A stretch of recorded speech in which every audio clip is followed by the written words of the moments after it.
Hey everybody, we just saw Tony. Is the movie well done, or does it shuck? And are puns the lowest form of comedy? Come on, hey.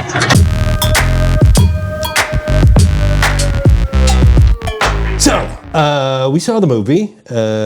You know Anthony Bourdain. You used to watch the show, right? Yeah, absolutely. I had never seen any of his shows. I knew he existed because I would see ads for the show when I'd flip past CNN. Yes. And I know he unalived himself. And that's all I knew going into this movie. So I watched this movie as just like a standalone story. And I think what I knew about him was all you actually need to know. I agree.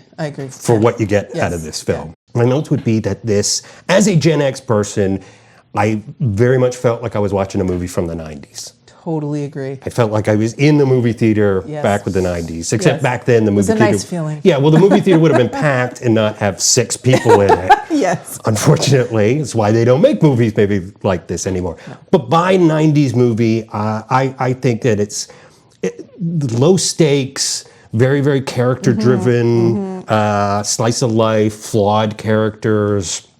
There's no earth-shattering... Lots of long conversations. And just spending time in a space with people. And really the only thing at stake in this movie is Tony, or Anthony Bourdain, Tony at the time, and the course of his life and the kind of person he is. And it's not even it's just a subtle... change that this movie it's really a slice of Anthony Bourdain's life. Yeah. You know, Anthony Bourdain before he became Anthony Bourdain, and it's not ruining the movie to tell you that he accepts the name Anthony Bourdain at the end of the movie, whereas throughout the movie he is Tony. Yes. As someone who did know about Anthony Bourdain and, who has lived in places where he has done documentaries, his way of engaging with spaces and with food was always very human, very honest, and you could tell that he really wanted to engage with people. And I feel like that ethos of Anthony Bourdain, that's the movie. That's the movie. That informs the movie. So even though at one point in the movie, I was like, okay, well, when are they going to New York? When is he going to become a big chef? When is he going to do this? And I realized very, very quickly, because I didn't know much about the movie before going into it, that we were going to see this very much slice of his life before he became the person who was so famous. Yeah, I think the movie you were expecting, this movie would be part of a montage sequence of him shucking oysters in Provincetown. Yeah, set to some cool music, and then that would be it. But no, we focus in on that entire summer. And so therefore what it becomes is, like the term, the summer that changed everything movie. Yeah. It becomes a movie, like I wrote down a bunch of them, like Say Anything, Dirty Dancing, Stand By Me, One Crazy Summer, all 80s, 90s movies that did this and that show young people learning and growing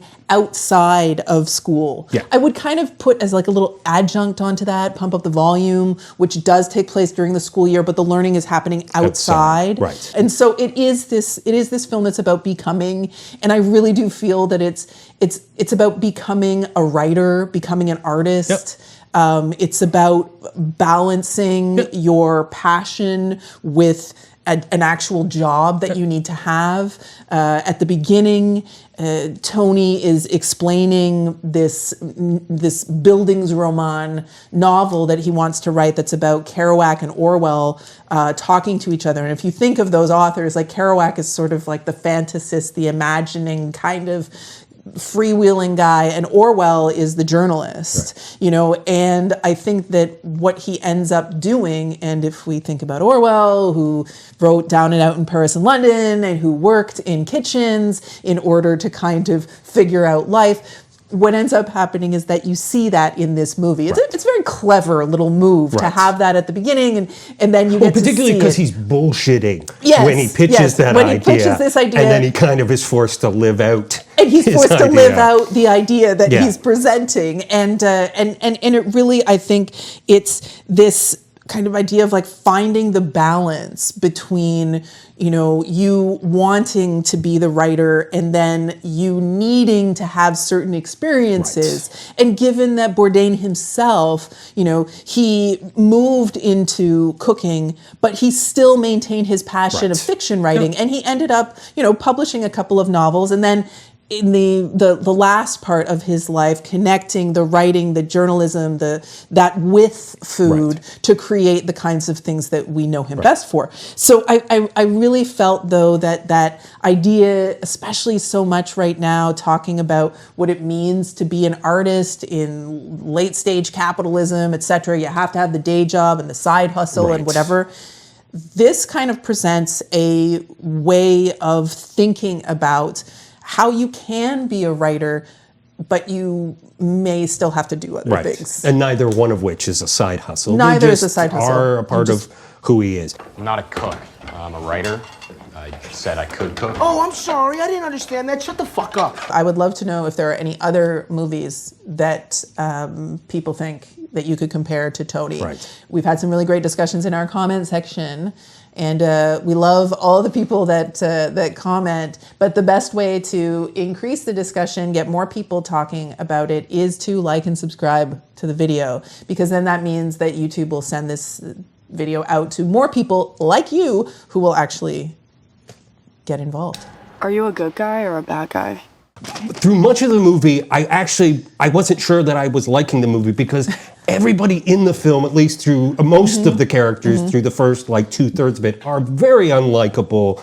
It's very crass. They're very gross. That's true. Yeah. The kitchen scenes, it put me off eating for hours afterwards. I really wrestled with making my dinner later that night, because it's just ugh. There's a lot of vomit, a lot of drugs, and just a lot of dirtiness. And I feel like the movie started off, it's very much a throwback, or it was kind of making allusions to the what I like to call the screw comedy. Not the screwball comedy, but the teen screw comedy. Yeah. The guy who wants to get laid because he's chased after the girl of his dreams, who's out of his league. He's chased after her on this summer vacation to where she's going to work, and his bullshitting doesn't work, and he ends up with this crappy job. And it could have been National Lampoon's Tony for the first like 30 minutes. It's sort of playing with that, but then it keeps bringing it back to more grounded, real reactions to those kind of hijinks. And then it goes through a period where it's Mr. Miyagi of chefdom with Antonio Banderas' unnamed character, who's just known as Chef, and we'll get back to him in a second. And it's really not until the third act that you realize that the movie isn't committed. It isn't valorizing the crassness or whatever. It's almost documentary and like just observing this.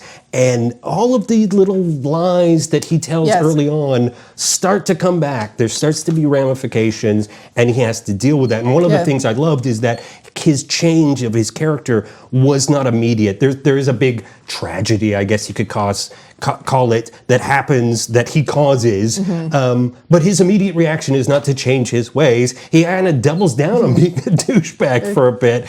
There's a lot of one step forward, two steps back. But again, that's the learning. Exactly, and that's real life. That's how people do. If they change it all, it's not overnight. It's a slow process of relearning. Your instinct, his instinct were always to bullshit, not to just others, but to himself. And he kind of has to go through this whole experience. And it's not until the very, very end that he isn't bullshitting, but it's not a glorious, I'm now so honest. It's almost I've been beaten down by this summer.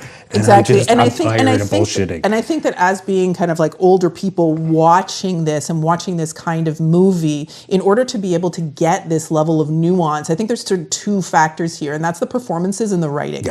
And the first thing is the performances, or performance especially, is Antonio Banderas. He steals the movie. He's totally so good. Incredible. Best thing I've ever seen him in. Same. Yeah. Absolutely. It's a wonderful, at sometimes overstated, at sometimes understated performance. It is perfect. Yeah.